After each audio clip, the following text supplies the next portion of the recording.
بسم الله الرحمن الرحیم. الحمد لله رب العالمین و الصلاة و السلام علی سیدنا و نبینا محمد و آله الطاهرین و صحبه المنتجبین.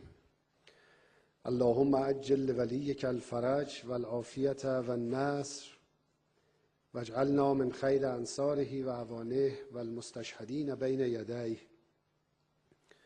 خانم ها و آقایان، مهمانان گرامی، خداوند را سپاسگزارم که فرصتی عنایت فرمود تا درباره یکی از مهمترین موضوعات مشترک جهانی با یکدیگر گفتگو کنیم.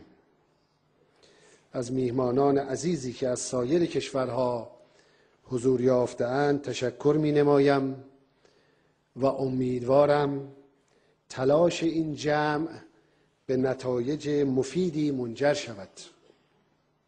شعار این اجلاس یک شعار بسیار پرمعنا و در صورت تحقق ضامن امنیت پایدار و صلح برای همگان است. دوستان گرانقدر،